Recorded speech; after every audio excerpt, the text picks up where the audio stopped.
healing the wounds you don't speak about.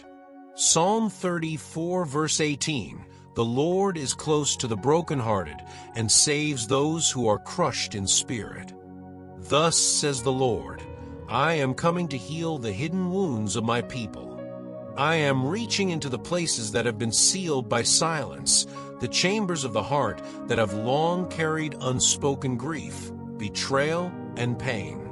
I, the Lord, who knit you together in your mother's womb, know the language of your tears.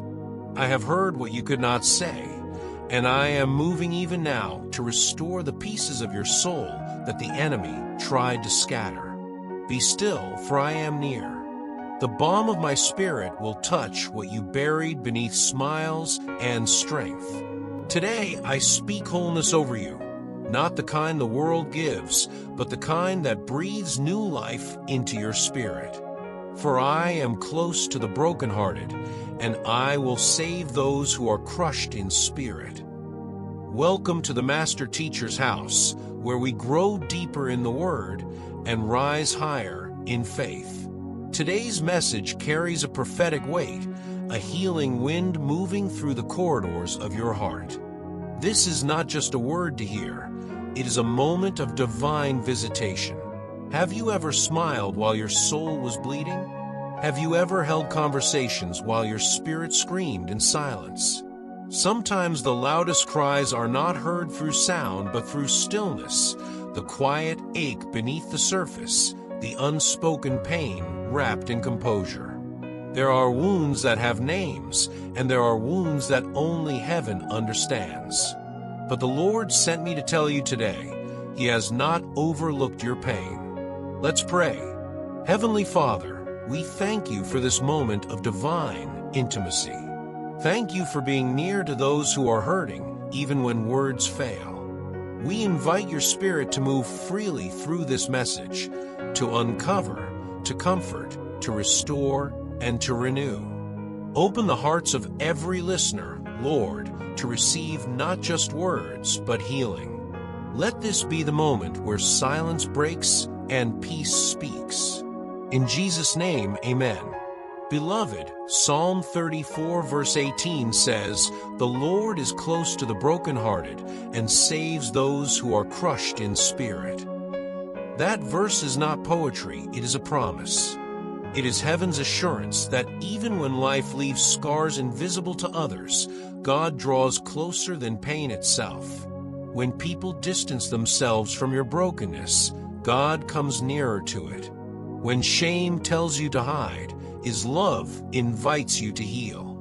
Sometimes the deepest wounds are not the ones caused by others, but the ones we inflict on ourselves, the quiet regret, the if only, the weight of guilt we were never meant to carry.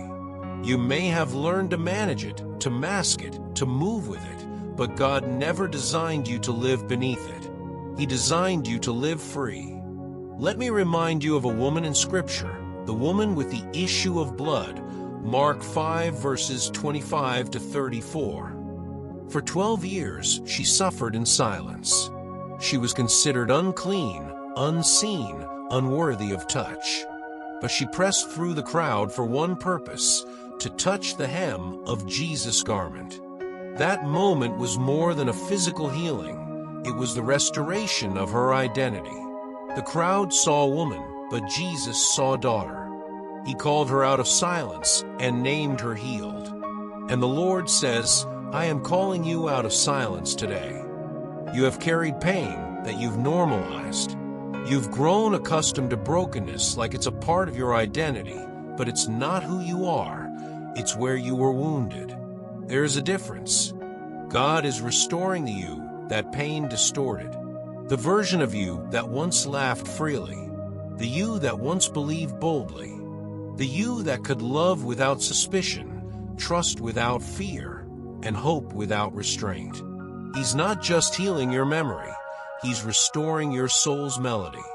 Beloved, when God heals, He doesn't just patch up what's broken, He recreates what was lost. Psalm 147 verse 3 says, He heals the brokenhearted and binds up their wounds. The Hebrew word for binds there is chabash, which means to wrap around with care, to dress a wound tenderly. That's how God handles your heart, not roughly, but with precision and compassion. I sense the Spirit saying, there are wounds of rejection, I am mending. There are scars of abandonment, I am softening. There are betrayals you never voiced, but I have seen the betrayal in your tears. Do you remember Joseph? Betrayed by his brothers, sold into slavery, forgotten in prison. Yet the Bible says in Genesis 39 verse 21, "But the Lord was with Joseph and showed him steadfast love." Even in confinement, Joseph was not alone. His pain had purpose. His betrayal became a bridge to destiny. You see, God is the only one who can take what broke you and make it bless you. He takes ashes and turns them into beauty, mourning into dancing, despair into praise. Isaiah 61 verse 3. What the enemy meant for evil, God will use for your elevation. But to experience that transformation, you must first allow Him into the silence. Healing begins where hiding ends. There are some listening right now. You've prayed for God to fix external things, but He's after the internal. You wanted Him to change the situation, but He wants to change the soul. You asked Him to open a door, but He wants to open your heart. Because sometimes the greatest miracle isn't deliverance from a circumstance, it's deliverance from an emotion. It's deliverance from a fear that came after the failure. It's freedom from the anxiety that followed the loss. It's peace after betrayal, joy after mourning, love after rejection. Hear this. God's healing is not always loud. Sometimes it's like a whisper that soaks into the wounds of the Spirit. It's the oil of His presence, unseen but undeniable. The Lord says, I am pouring the oil of my Spirit into every hidden wound. The places where words cut deeper than knives, the moments where trust was shattered, I am binding you up. You will not just recover, you will rise healed. Beloved, picture your heart as a garden. Over time, unhealed pain becomes weeds that choke growth. Bitterness, resentment, and fear start to overrun what was meant to blossom. But when God steps in, He begins to uproot. Sometimes that feels uncomfortable because He doesn't just trim, He removes. Yet He removes only to restore. God doesn't heal you to make you functional. He heals you to make you free. And when He heals, He also teaches. He'll show you how to guard your peace, how to forgive without reopening wounds, how to set boundaries without building walls. Some of you have been strong for too long, carrying everyone else's burdens while your own heart quietly bleeds. But God says, you don't have to be the healer when I am your healer. You don't have to carry what I already carried to the cross. Isaiah 53 verse 5 declares, by His stripes we are healed. That means the price for your emotional wholeness was already paid. The nails didn't just pierce His hands, they pierced through your hidden grief. The blood didn't just wash sin, it washed shame. The resurrection didn't just raise His body, it raised your hope.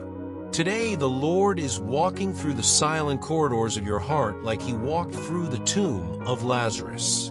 He's calling dead emotions to live again, joy to rise again, peace to breathe again. Lazarus, come forth, wasn't just for the dead, it was for the discouraged, the forgotten, the silenced. You are coming forth. Let's pray. Father, thank You for Your healing presence. Thank You for drawing near to every heart listening now.